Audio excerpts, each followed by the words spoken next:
You are officially in the loop.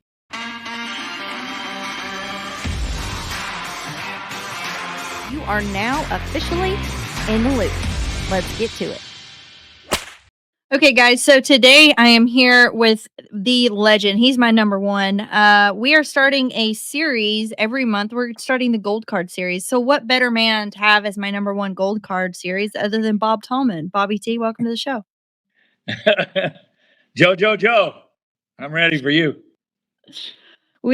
Bob is somebody that's become a dear friend. If you have not heard Bob Tallman over the loudspeaker at a rodeo, you have not been to a rodeo yet, because you have literally been across the world, around the world, all different states. We'll get into that, countries, even though we'll talk a little bit about that too. Where did your love for rodeo come from? Tell us about your story of how you got into rodeo. Well, it goes back, 70 years ago. And as a kid, raised on what my dad used to label as a buckaroo outfit in Nevada, Nevada, Winnemucca.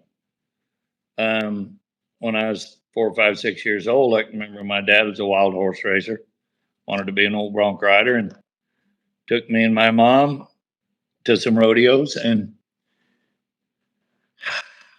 I'll be honest with you, I liked the fanfare. Ta-da! Loud music. In those days, it was a 45 record player. Spun it around. And I liked the thrill of the challenge of the cowboys doing what they did, ride broncs, rope, bulldog. And it seemed like everybody was a winner. So a little later in life, I made a choice. Did I want to go play golf? Seriously, play golf? Or did I want to go try this rodeo thing? And I was a little guy, I wasn't very big. When I was a freshman in high school, I stood 5'1", weighed 105 pounds. When I graduated, I was 135 pounds, stood 6'1". Just old skinny beanpole. I had a problem. I had a high tolerance for pain, and I wasn't afraid of Godzilla. So I signed up to go to college at Sul Ross University, Alpine, Texas, 1966. I had a dear sweetheart girlfriend of mine talked me out of doing that. It was going to be too far from home. So I went to Cal Poly, San Luis Obispo, California. I thought I was a cowboy. I've been to high school rodeos. I'd roped, KF steam rope. And when I got there, I figured, well, this is going to be the place to learn how to ride bulls and broncs. And after they drilled me in the ground enough times and the scabs finally healed up, Bob Robinson, who was a great Canadian champion, world champion, told me one day, I used to go to Clovis, California from Cal Poly. All the greats, Dennis Reiners, me, Bill Nelson, Larry Jordan, Calvin Bowling, you name it. We all went up there. And I got on 5 or 6 horses that one night. And he didn't have a pickup man. He'd ride alongside of you and punch on your knees with a whip, make you jerk your legs. And this son bucked me off in this net and wire fence, and he's digging me out of it.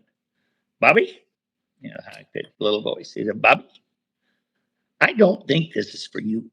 And he had a cute little smile. Some new scars and scabs. And I said, yeah, maybe you're right. So I had a calf and steer contract, my traveling partner, Carly Amos, and I at Cal Poly. And we'd work in the feed mill all night, Peloton, everything we could get our hands on. And so we were in the nutrition business. That was my greatest at college. It was the greatest class I ever took. I'm still using it today in the beef business. And so I found out when I went back to the University of Nevada at Reno, I wasn't going to be a bronc rider. All I ever wanted to be was Jim Shoulders or Larry Mahan or Casey Tibbs or somebody. And it wasn't there. And I tell people, I told a guy today at lunch, he said, how did you get to become the rodeo announcer you are? I said, I didn't ride well, but I had the competitive spirit. I wanted the lifestyle. I wanted to see the lights and bright. And I wanted to see and hear the music play. And I wanted to tell stories about my friends. Damn, if the guy didn't pay me $100 the first night I did it. $100. Well, Kristen and I got married nearly 55 years ago, and we used to go to the amateur rodeos in Nevada. And I'd rope a calf and team rope after the rodeo. Tried to ride a couple bucking horses. That didn't work. And then pretty soon he took me, a guy named Corky Prunty, took me to a fairs convention, Pocatello, Idaho. This would have been 1969.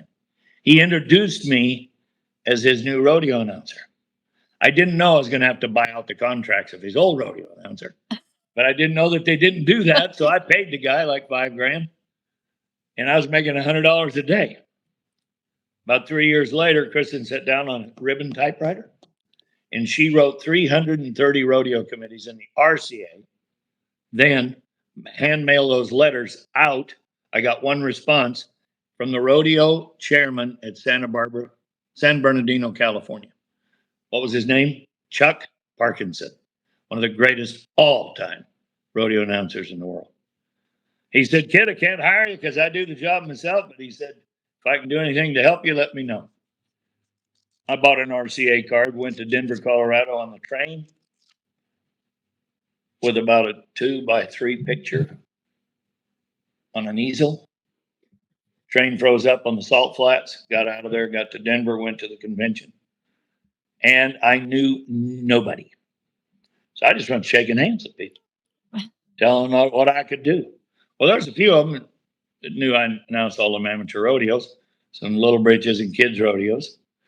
And I got 0 jobs. Tommy Lucia, Sr., took me by the hand and he walked me through that system for about 2 days.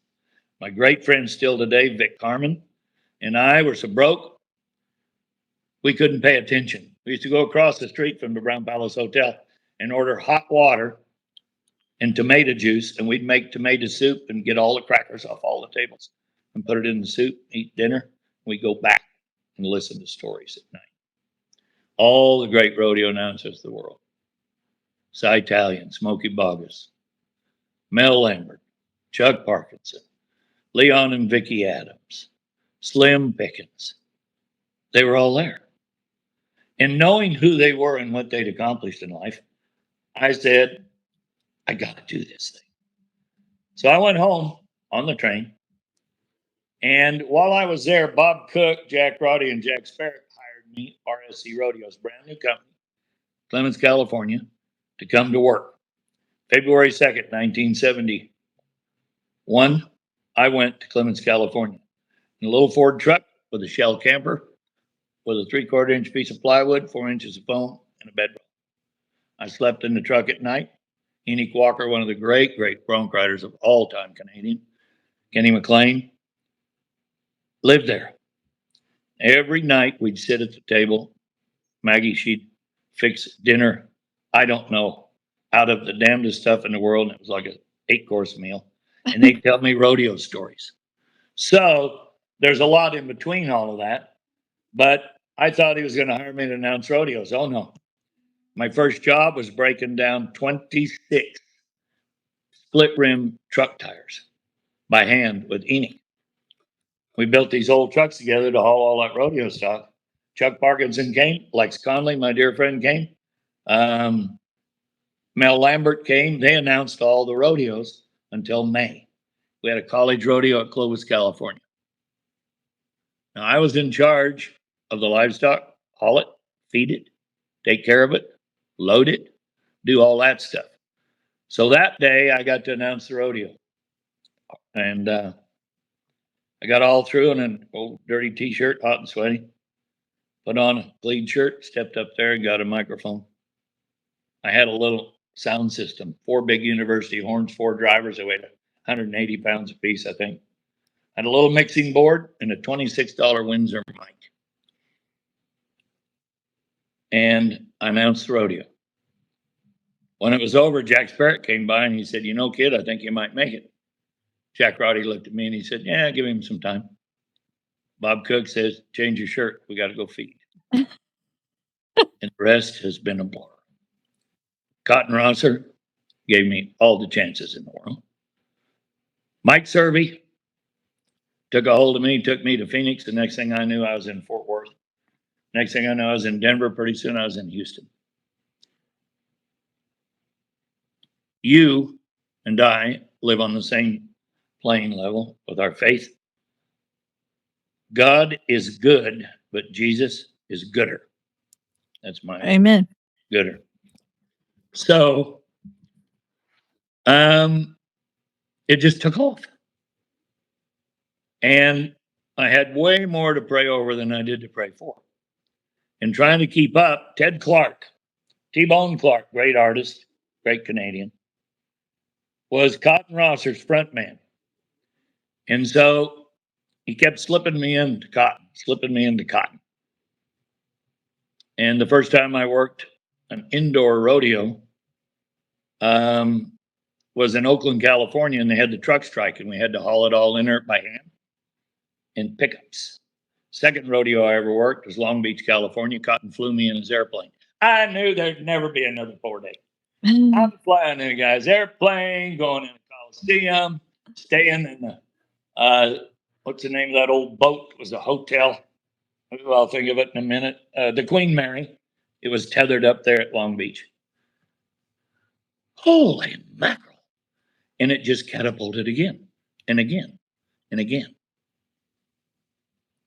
You know what made it work? I didn't know any different. I knew that the harder I worked, the luckier I would get. I don't even remember what it paid, and I don't care because it must have been enough because I never asked anybody else what they got paid. But I had a rule, and I never took another man's job for less money than he was making. And that rule holds today. It held me and Hadley Barrett for 41 years. Boyd, my boy, Boyd Polhamus, Randy Corley, Wayne Brooks, Roger Mooney, and these young kids that we're training, Andy Seiler, Garrison Allen, we're training them today. I've threatened them. I'll come whip your ass if I ever hear that you did it. And if I find out that you really did it, and we've made guys send us a check that they got so we could check against what they paid the other guy before them. And if they were $100 less, they took a whooping. Yeah. Well, here we are, 20,000 performances later, and Jordan Joe, I don't know where it's going to go, but here's what it's been able to entitle Kristen and I, Nicole, and now her family, and now my grandkids. We have spent that money and built ranches in California, Oregon, pieces of land in Montana, and of course, for the last 35, 40 years in Texas. And I think my first and biggest financial advisor ever was Mike Servey. And I called him one time when we were starting the Great American Cowboy radio network. Called him on a Saturday. And Sunday, he sent me $19,000 in a wire to my bank for Monday morning in Eugene, Oregon. That's how we started that network that lasted 18 years, 455 stations. We got that loan paid off, and I called his accountant and I said, I need to pay the interest on that loan. He kind of held his hand over the phone for a minute, and he said, Mr. Servey says there's no interest. Thanks for paying it back. Wow. Mike Servey always also told me, do not borrow money from your friends. He said, you'll lose a friendship. And no matter how much money you borrow, it's not worth the price you pay. Taught me how to be bankish. And at 83 or 4 years old today, being put in the Hall of Fame with him and Charmaine at Houston the other day was a really big deal. Mm-hmm. Now I've got Bobby Cook, Kathy Cook, all those Cook kids, the Sparrow kids, the Roddy kids. I talked to Jack Roddy 3 or 4 days ago. I wish I could talk to Cotton.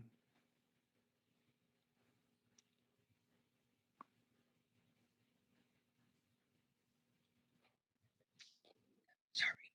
You're good.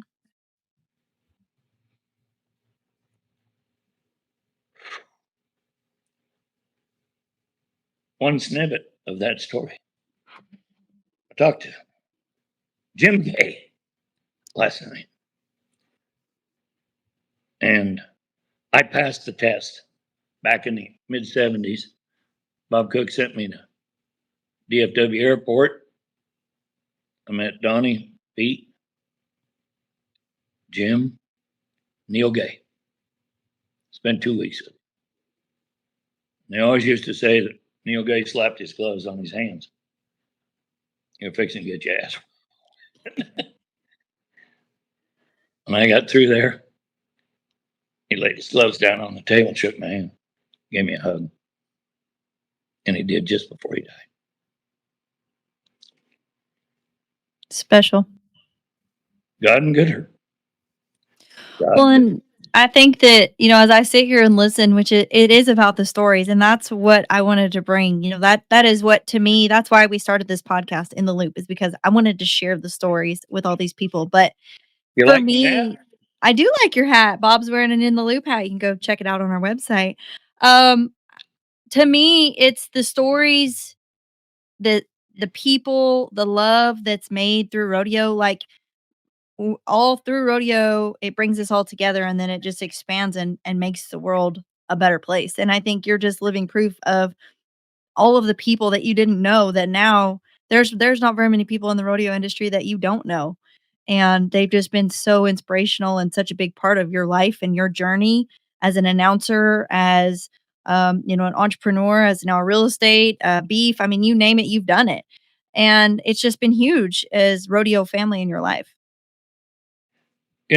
Our rodeo family, and you just went to your father-in-law's 90th birthday You the did. other day. I knew more about Raymond Hollabaw's dad than I knew about Raymond in the early years when I met him. Because I asked him one day, "What's your dad doing?" He told me. And I used that as a bridge in the story before he had become, like one of the first super loopers of all times. And so that's always kept us as friends. And then you show up. Now that's the next generation. And somebody else shows up. And I asked these young people, who do you know? Who do you admire? And I'm a Kid Rock fan, but if they pop off with Kid Rock first instead of Larry Mahan or Jim Shoulders or a Ty Murray or a Joe Beaver or a Stetson Wright, I rip them. And I said, if you are going to survive in this business, you learn the people from the 1930s and 40s that made it what it was. You learn the people in the 50s, 60s. Then you get into the 70s and you retain that information in your head, not by how much money they won, but by the character that they lived their life through that short window of opportunity as a bronc rider or 25 years, 30 years as a team roper. I don't care. And we talk about breakaway roping these days, and everybody says, boy, this is the greatest new event in the world. I said, I saw breakaway roping in South Texas in the 70s. And I was talking to Clayton Etzel's mom the other day. She's from Montana, of course. And we had a great visit about all the Montana kids in Bozeman and where my daughter went to college. And this lady's been roping calves, breakaway roping for, 30, 40 years. And she still does it. Okay. I was at Lake Comanche, California in 1972 or 3. Larry Mahan flew in there, an old Goldie, with a guy named Bob Hinkle. Bob Hinkle was Marty Robbins' road manager, stage manager. Larry Mahan was in the bronc riding, bareback riding, and the bull riding. I was announcing the rodeo. And he actually, in between events, came up in the announcer stand and he said, I've been watching you. Where do you come up with all this crap? I said, well, there's some guys I don't know anything about, so I got to use some stuff, filler. So after the rodeo is over, he's got 2 rigging bags in his saddle and a bull rope, and he's got this paper sack full of autograph cards. He said, come on. We went down in front of the bucket chutes, and people were lining up there to get a signed autograph from Larry Mahan. He signed a card, and he said, do you know my young rodeo announcer, Bob Tallman, my friend? and he'd hand me the card, and I had a little Sharpie or a pen, and I'd sign it right under his name, hand it to the people. Just lasted for like 2 hours one day. I was signing baseballs with Nolan Ryan one day in the Astrodome in Houston, and I said, "What do you do?" He said, "Oh, I play baseball." I didn't have any autograph cards, so he'd sign a baseball, hand it to me, I'd sign it, hand it to a kid. It's who you hang out with. Yep.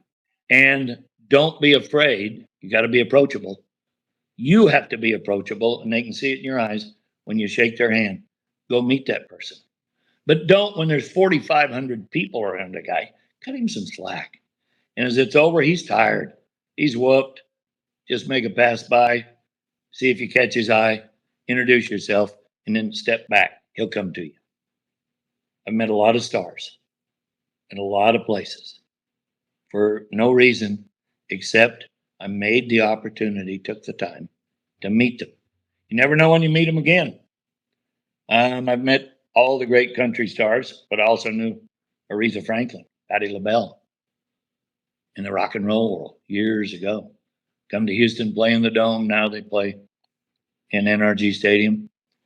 And you have to think about the first time I went to Houston in the Astrodome was not for the rodeo. It was for the Cotton Bowl. And I rode a horse down that moat, got to that football field, and there's about 5 white lines painted on that AstroTurf. And this horse thought it was a cattle guard and jumped and hit the other side. And I got a hold of him. He bucked clear across the arena, and we hit a TV camera stand where he had never quit bucking. And I had everything I could pull just to stay in the middle of him. Banjo was his name. Barney McAllister, my dear friend, brought him for me. He's about a 3-year-old colt. But, you know, everything was fine until the cannon went off and the band started playing and the oxen run away. Teams of mules scattered across the football field, and me and my bucking horse are right in the middle. The Cotton Bowl. Then I got to come back and do the rodeo with Chuck Parkinson and Bill Bailey. Of course, my next choice in life was Boyd Paul Amos. And we all did it together for a long time. Wayne Brooks and I have been side by side a million hours. Getting ready to go to Red Bluff here in a few days. And it's the only one day a year I actually take a real day off. We go fishing on the Sacramento River with the former committee chairman and president, Mike Dudley. And we know what we do all day. I drink wine at noon and look at a fishing pole. Brooks, he catches fish one right after the other. Who are you hanging out with, honey? Who are you hanging out with? And Wayne Brooks has got this great statement. He said, when you're the number 2 man doing what we do, you got to make the number 1 man look good. That's your job. Don't overshadow him. Don't try to out-talk him. Don't try to outstat him. Don't try to outshow him. You make him look good, and they'll carry you along. Well, I was the number 2 man in a lot of places for a long time. And I live by that theory, and it still stays true today. Rodeo. It is my life, and I'm not disappointed in it. When I was talking about Neil Gay a minute ago and think I'd like to talk to Hadley Barrett, but I do. I use their stuff, their cliches, their phraseologies to look off. I want to pray like them. I want to play like them. I want to be like them. And at my age today, I still want to be that other person. Bob just shows up and pretty soon he's gone. Well, and I love how you say, I mean, there's so many things we could talk about in there, but mainly comes to me is when you say you love how they pray. You know, I think as we listened to you pray at every rodeo, Reno rodeo last year, I you know nearly made me cry every performance because you were just your conviction of it and all the things. And but you have made such a big difference in people's lives through what you've done, through holding a mic, through the friendships and all of the things. And to me, you know, as you're talking about the history, one of my favorite ever DVDs, because it's only on a DVD, is the 1959 NFR in Dallas. And to watch that with my husband, I got it for him from Christmas a couple years ago, and watch it, and just the camaraderie of all the cowboys in the arena, and you hear the announcer and the fans and the grit and the difference in all the things with the livestock of the cowboys and everything. It's just such a true testament to all the things that we get to do every day, but rodeo really does make a difference, and I think people take that for granted. The announcers at the 1959 NFR was Italian and either Pete Logan or Mel Lambert. I've seen part of that video. You need to, our story is so big and we are wrapped up in telling it in such a short period of time. So you want to hit the highlights and let the action fill in with it. I did a buck and horse sale in Yukon, Oklahoma in 1974 for a guy named John Snow, Rodeos Inc. And out across that arena, they all stood. Tommy Steiner, Sr., Hoss Inman, Jiggs and Elra Butler, Benny's uncles and his dad in those days. And they all were standing there either smoking a cigar. They had a cigarette lighter like Pete Logan used to have. And they were buying them bucking horses. You know who got on those bucking horses? The top 15 in the world. Snow was blowing sideways. We had the rodeo in the Myriad, and we bucked horses all day and went that night, and them same 15 bronc riders got on them next, whatever round it is, first or 10th. And they got to hear me. All of the great owners in the world. And I did it just like I would have done the rodeo. But I went to the rodeo. In those days, I worked for Buster Ivory, God bless him, in June. $15 a day. We fed in the mornings. And then we dry lot those that night stuff. And that night after the rodeo, we'd take a feed, sort the next day's pens. And because you had a certain routine, the way you put them on water, took them off water, fed them on, put them on feed. So they were fresh and open to buck every night. $15 a day. That's what it paid. I probably spent that on adult beverage, if I remember right. Carl Snavely, Bobby Moat's father-in-law. Yeah, Katie's dad, Carl Snavely. Called him Swizzle. Because he'd always have a drink and he'd take that stir stick and put it in his mouth. Great rodeo producer for Christensen Brothers. Bobby Christensen, Bobby and Hank, and Bobby today still, and all that family. You have to think about that. That's Rob Smetz's family. Then it turns around, then it's somebody else, then it's somebody else. Being involved, Jordan Joe, again, loops back to create that success. When I start a rodeo next Friday, it's an evening performance, 6 o'clock at Red Bluff. I have no clue. Wayne Brooks and I'll do a lot of homework, 6-7 hours per day per show. I have no clue what's going to be the first words out of my mouth, except thank you, Jesus, for allowing us to come to Tehama County. Red Bluff, thanks for having us back. Y'all ready to rodeo? And they'll cheer. When we start, that night's rodeo is only 3 hours. On Saturday and Sunday, it's 4.5 hours long, including the wild ride on the final Sunday. If you plan what you're going to say, you're going to miss what you should have said. And you have to say what you see because they're watching it and you paint a better picture than what they're seeing. When it comes to doing that and television, and like at Houston, we have 4 TV networks. We don't look at the arena, we look at Boyd and I and Andy Seiler. Look at a bank of computers, stats, catch up, placings, video, and away we go. So we say what we see to the in-house audience, 70, 75,000. And we talk to the TV audience without directing it to TV because these people bought a ticket. These people are paying a subscription. So you give this audience the biggest benefit of the doubt. You give the widest audience, 100, might be 100,000, could be a million, two or three, that are watching that particular show. And know in 20 performances there that if I didn't get to say it tonight, Andy didn't pick up on it, or Boyd didn't lead me to it, or I didn't lead them to it, we got tomorrow. We're going to say it again. And by the time you get done with 19 perfs, all you want to do is see the final perf and close your mouth. It's a little wearing. It's a little wearing. We had, I have this breakaway roper girl, and she made it to the short round. And if I can find that judge that ever drew that calf that turned to the left, I'm ripping his ass. Because she drew a bad some buck turned off like that. She could have been there for 50,000, but you got 25,000 at the American. So I know you're not going to starve to death.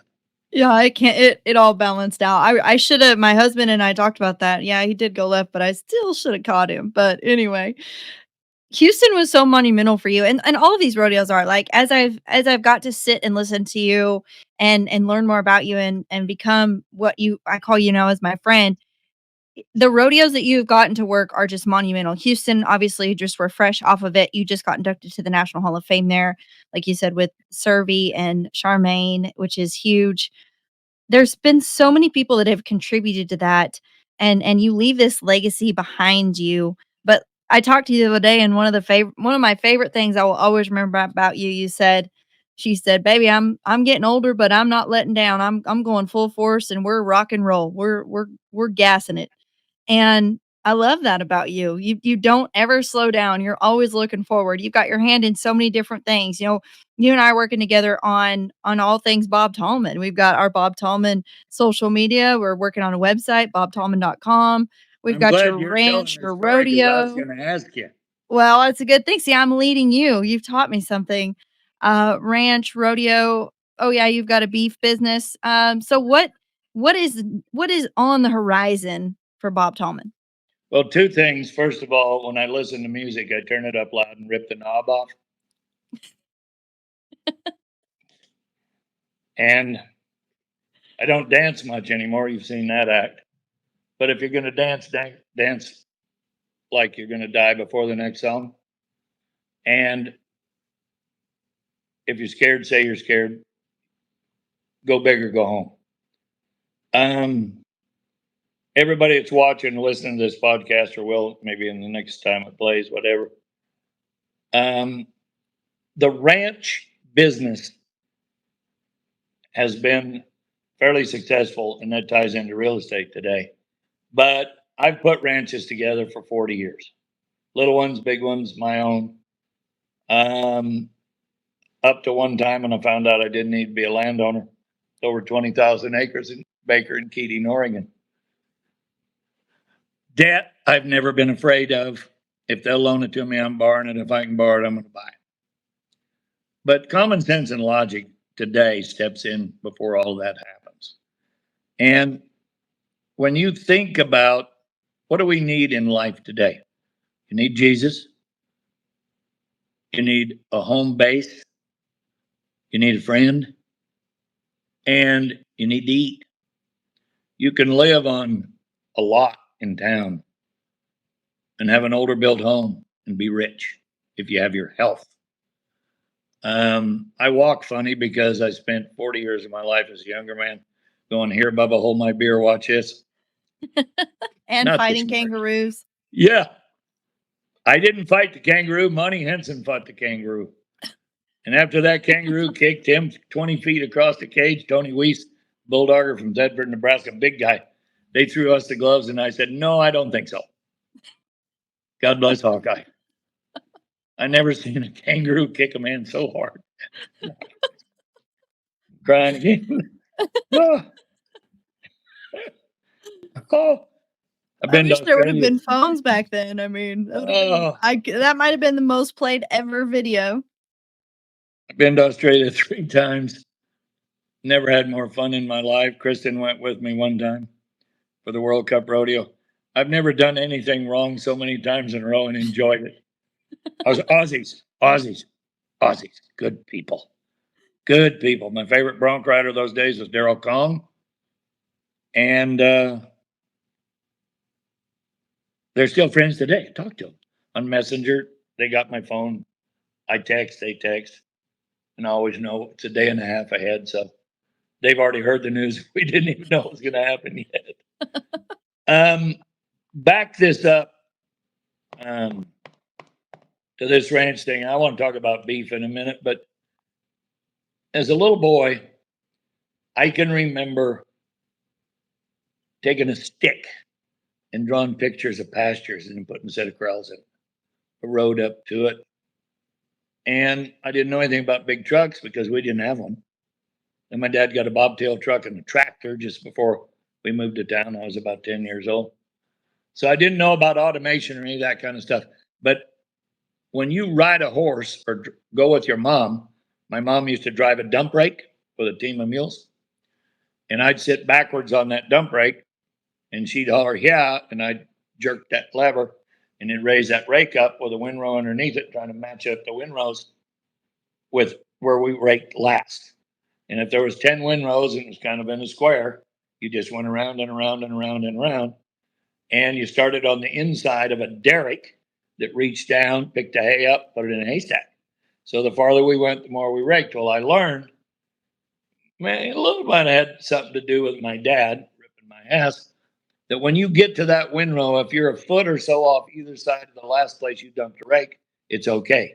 But if you're 10 feet off, a buck rake, which was a big wooden rack that shocked that hay and took it to the derrick, if you were off, that they were Model A old cars and ran them in reverse.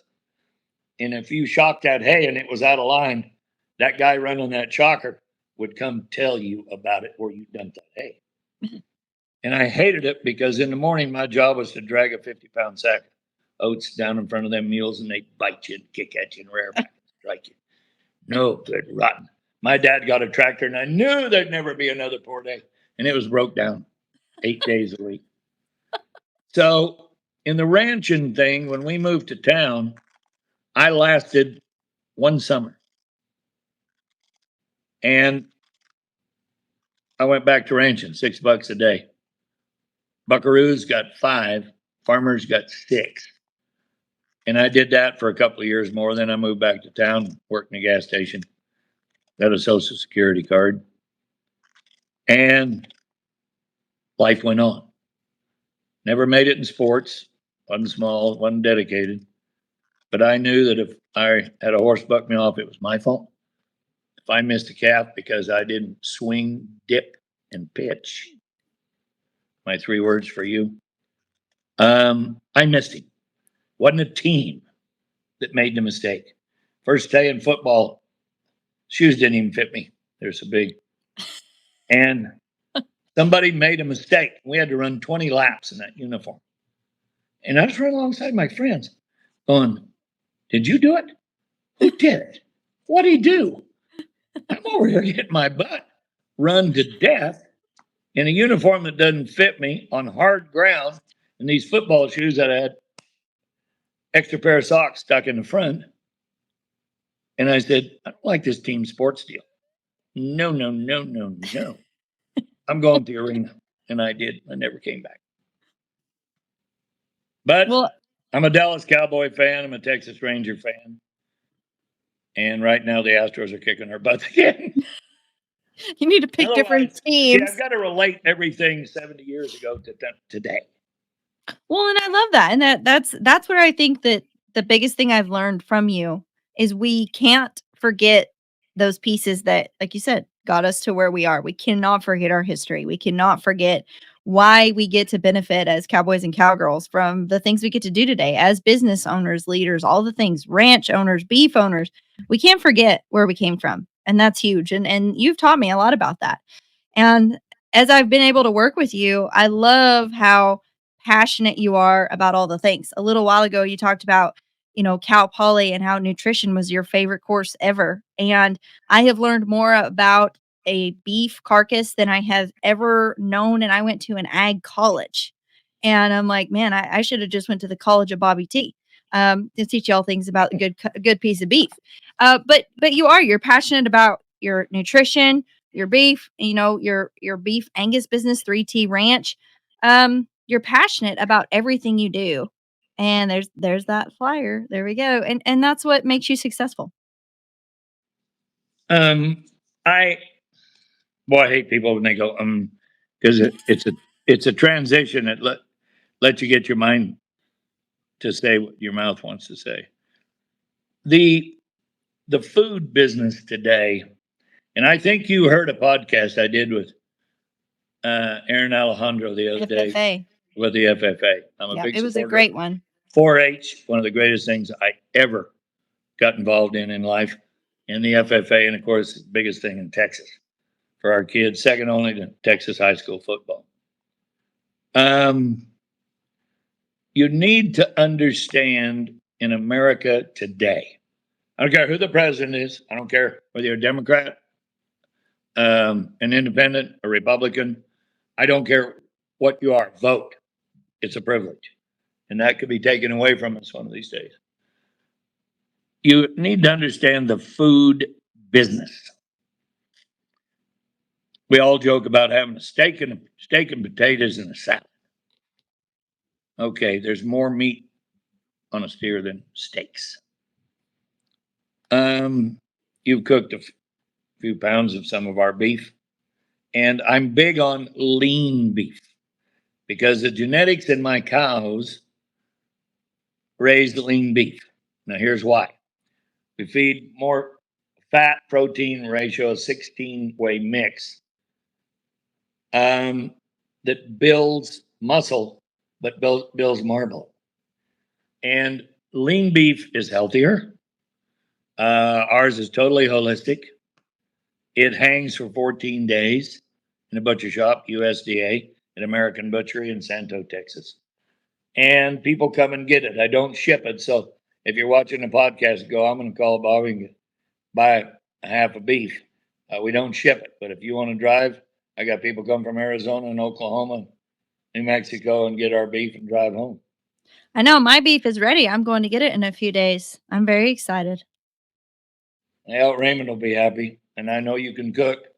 Being the Italian girl you are, you might make some pasta to go with it instead of a baked potato. We have a problem in America with people, not just American people, all people. We waste. And I coach my beef customers to buy steaks inch or less, T-bones and ribeyes. Unless they gotta have beef ribs, I make them get tablitas, which is the eye of the steak is out of it, and we cut them 3/8 of an inch, half inch. Teach them what to do with a 2-pound tube of hamburger. My dear friend Grady Spears, one of the greatest chefs of all time, taught me how to make sliders. I am big on roast. And people say, well, we eat all the steaks first. We got all this roast and all these hamburgers and all this fajita meat. And I said, don't eat the primal cuts first. Cook a roast. Well, how do you cook it? You got a crock pot, about $18 at Walmart, Best Buy, Home Depot. They've all got them $15 to $25. What do you put in that crock pot? Well, first you take a roast and you thaw it. And then you can salt and pepper on it if you want to. Then you put the roast in. What do you put in with it? Can of Dr. Pepper, a little water maybe, potatoes, carrots, onions, petrocelli. I'm an Italian fan. I'm half, all those good sweet peppers. And then you turn it on, let it simmer all day and cook. You go to work and come home. Dinner for 5, dinner for 10, dinner for 2. Don't waste it. So if there's leftovers, wrap it up right. Put it in the fridge. Come back, heat it up.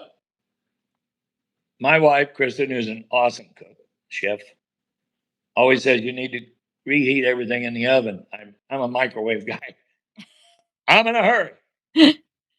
I'm in a hurry. Get it in the microwave. Microwaves are tough on meat because they dry them out. Yep. Okay, all the other cuts in beef. Get ready when Jordan Joe gets our website ready, we are going to teach people how to cook, how to cut meat, how to order meat, why you get the meat that you do, and how it works. And don't waste it. Today in a restaurant, they say it's right at 17% of everything that is put on a plate gets wasted. Don't order it if you're not going to eat it. That goes out and goes in a dumpster. The dumpster goes in a landfill. We waste enough food in the United States of America every day to feed a population of over 4 million people a day. Wow. Don't waste it. Don't waste it. No. Took And me 22 months to get an animal ready to come to your freezer. Don't waste it. Well, and I think that that's something that as we go on here, we're going to be teaching you more and more and more on Bob Tallman's Reserve Beef. We're going to have it on bobtallman.com website. I'm really excited about that because I'm excited to see all the recipes that come with that. So, everybody listening, stay tuned. Before we jump off here, I want to talk a little bit about your real estate because you are making it big in the real estate business. Anybody that's looking for a big piece of property in Texas, call Bobby T. Why did you choose real estate? Where's your passion? Is that because of your ranching history, your land? Like, where does that all come from? I've been trading dirt since I bought Leo Camarillo 160 acres in 1974, Clements, California.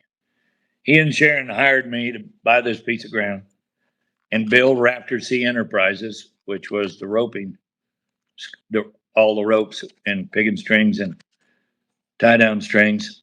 And that's where I got my real first taste of it. I've been around ranches and watched my dad buy and trade ranches when he was in his young years.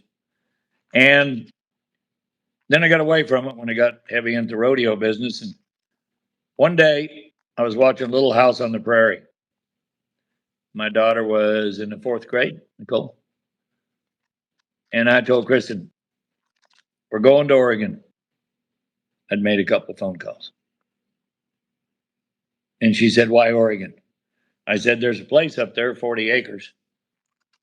And I found out through a realtor and a cow trader guy that I can buy it for nothing down and no interest for 5 years.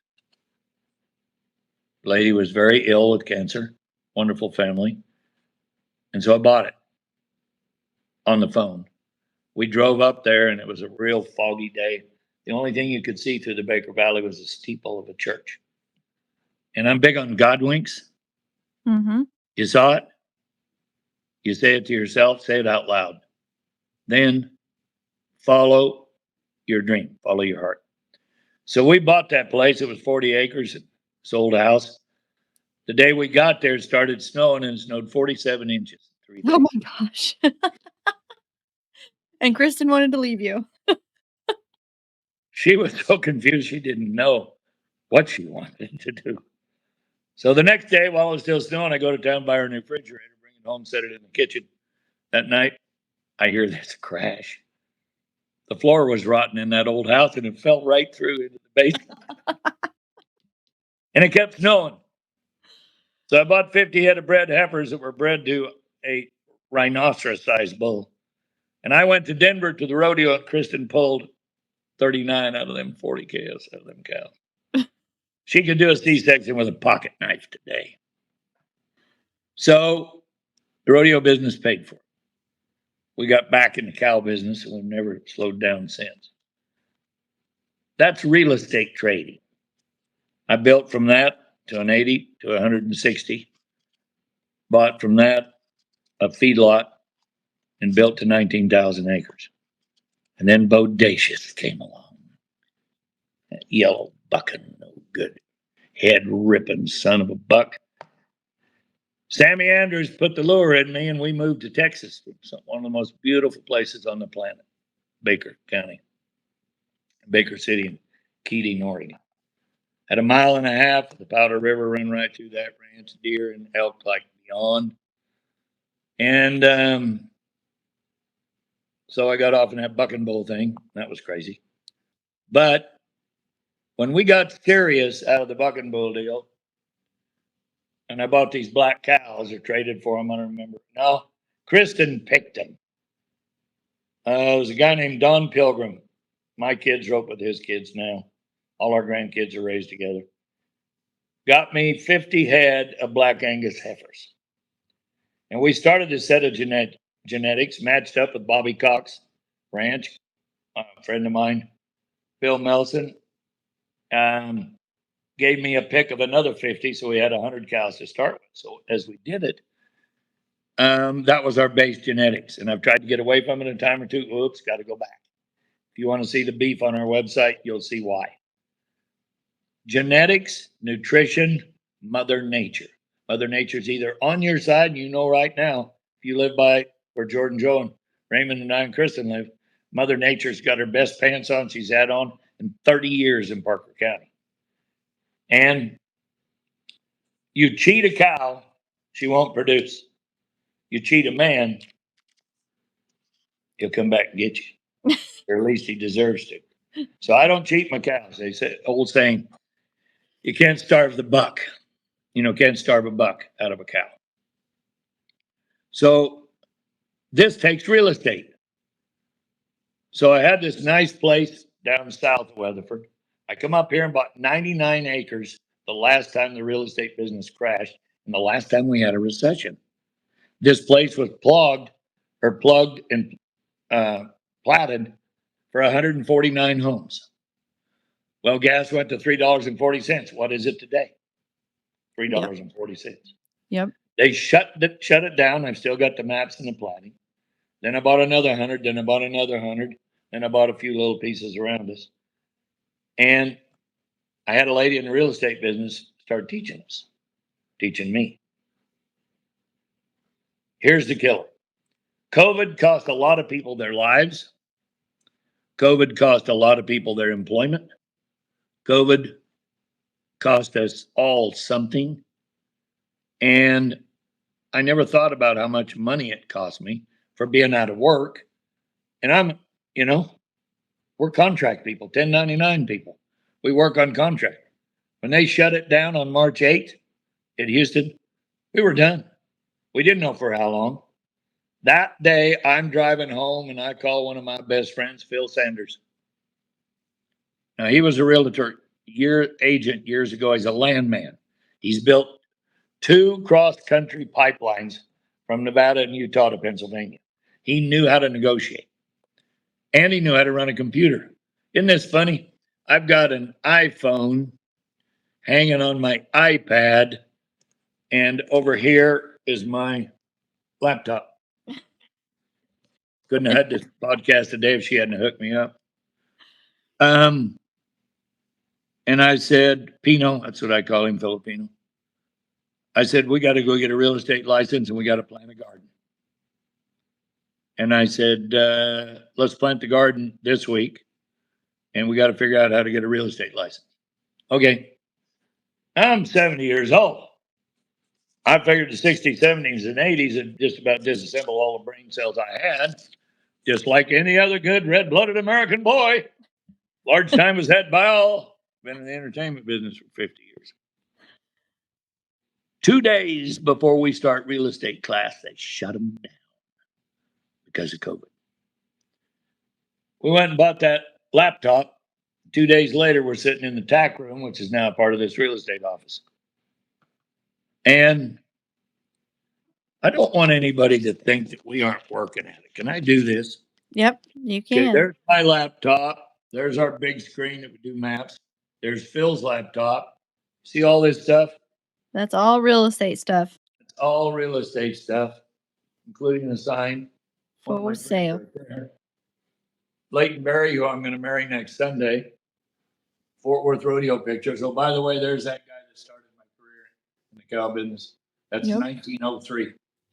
And all of these are cow files on beef, so forth and so on.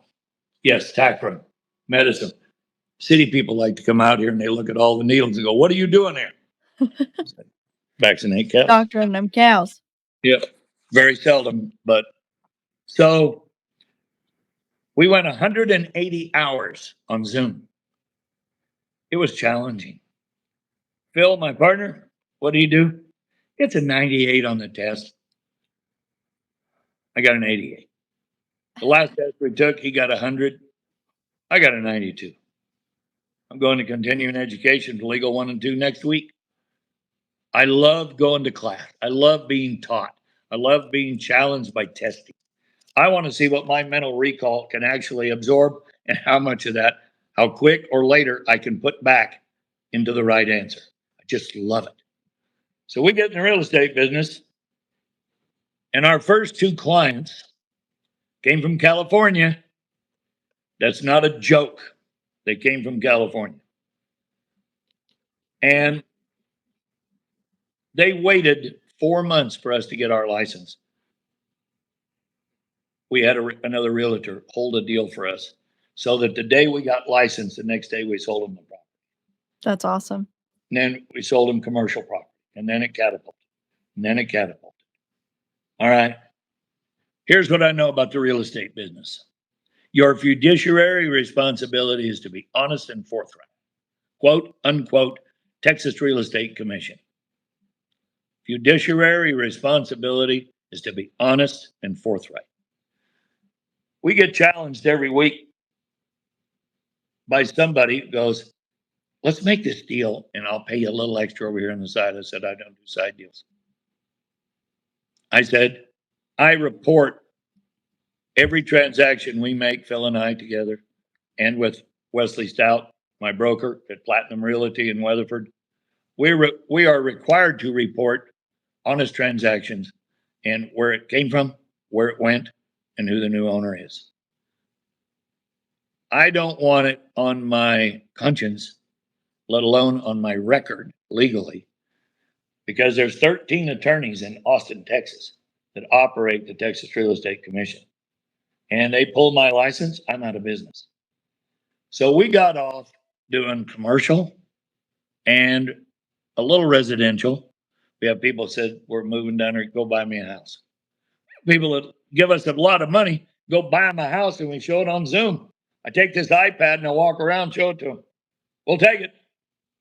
Get the paperwork ready. They aren't even here. So 2 of them we haven't even met. That's residential. Commercial real estate has been plagued ups and downs since COVID and has never recovered. Industrial real estate is long-lasting negotiation because you're either within a city or on the edge of a city and you've got to pay attention. Without naming them, Phil and I are so blessed to have selling clients in the top 1%, and we sell to the top 1%.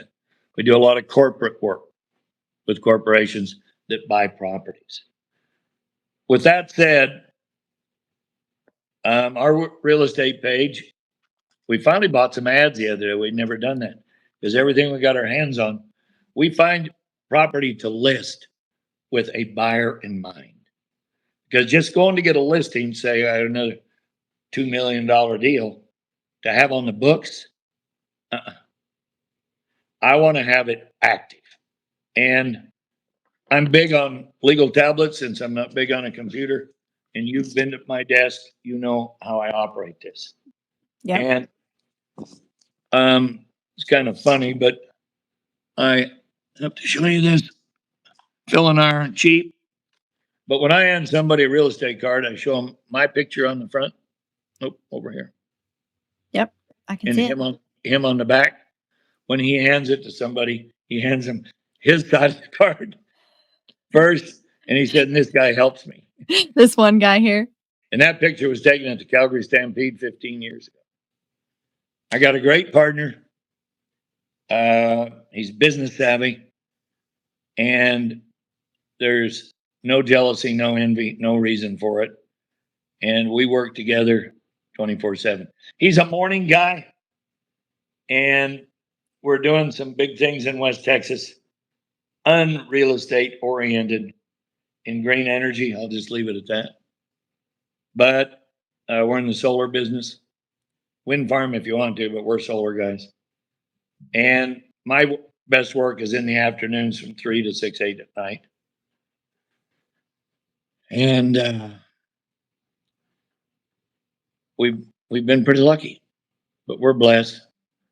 And you don't only tithe in money, You tithe in your time.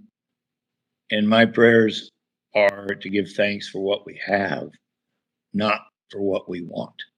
Yeah. Thank you, And Jesus. I love that. And I think that, I mean, we could sit here and we could talk, which we've done for 3 to 4 to 5 hours at a time, and it's amazing, and I cherish those conversations. But we're gonna wrap this up. It's gonna be to be continued, obviously. I mean, we've gotta have you on here like 5 or 10 or 12 times later, so stay tuned. But just to wrap it When up, are we going to talk about breakaway roping, ball? Ball, BAW, breakaway roping, ball. we can talk about it now if you want to, or we can do it again. I wanna do it again after we talk to, Paul Woody. We'll have you on there Okay. again. Well, I want to talk about your Kid Rock deal and the PBR deal and this new big thing that's in the works in Scottsdale, Arizona. Yeah, the Kimes Yeah. Ranch thing, no Yeah. big deal. Yeah. Mini NFR for breakaway ropers. Yeah. They called me 3 times. I'm so excited you're I'm gonna get to going. do You that. better be there. I'll be there. I plan on it. Can I say thanks? And yeah, we'll Well, come back and talk some we'll more. come back I and would talk like to have breakaway. I've got somebody. one more question for you. Okay, somebody that's been watching this. Do you have a date, time, and place of somebody? If I don't know them, I've got archived information. Thanks to Wayne Brooks, this iPad has got over 1 million images in it. Go back 10 years. And then I've got archives with my friends in PRCA, Amy Rutan, and all the people in the membership that'll help me go back and find the information about somebody. I'm busy. You're busy. And, You are and busy all if the you time. want something to get done, hang on with a busy person. Okay. One last question for you, Bob, on this episode. We're going to have more episodes to come. I ask everybody that comes on first time, if you had to go back and you had to give younger Bob a piece of advice, what would that be and why? I've been asked that in variations of what you just asked me. Seems like a lot here lately. And I've told young rodeo announcers to go stand in front of a stand up mirror and announce a rodeo to yourself. And when you're pleased with yourself, the public will be pleased with you. Go to that same mirror, sit down, maybe play some music you like, and ask yourself how much time's the non-renewable natural resource we all live with. Once it's gone by, an hour goes gone. Can't get it back. Look at that guy in the mirror and ask him, how much time are you ready to dedicate to this new thing you want to do? Be a rodeo announcer, be a TV broadcaster, be a rancher, be a beef producer. How much time is it going to take? What do I have for natural resources? What do I have for personal resources? What is my family going to benefit or lose from my involvement? And how much learned knowledge do I have versus practical knowledge? Don't walk down the street on the side that's got a sidewalk because it's easier. Walk down the street where you might stumble and fall. You'll get there quicker. You'll remember every step you took. And when the race is over, you might be the contractor that's going to put that cement down on the side that wasn't paved. Don't be afraid. Go big, go home. Get involved with busy people. But start your day 15 seconds by giving thanks to your Lord and Savior, Jesus Christ. End your day with 15 seconds before you lay down. If you pray when you go to bed, good. If you have to stop and start over 5 times, gooder. Gooder. Hashtag Bob Tallman said it the best. I've never heard that answer, and I love that. Thank you for sharing that with us. It's been amazing to talk to you today. I just want everybody to know we've got some really big things in the work with breakaway roping, and we're going to have Bobby T back here shortly to talk about this. We listened to you guys. We heard about the Kimes Ranch. We talked to Chris Neal. We've got some really big things coming in breakaway roping, and Bob and I are going to hash that out on an episode later bit to come. So keep posted on that. Bob, thank you so much for coming today. Everybody go and check out his stuff, bobtallman.com, Bob Tallman official on all social media networks. Bob Tallman's Reserve Beef. I mean, Bob Tallman everything. Bob, thanks for joining us today.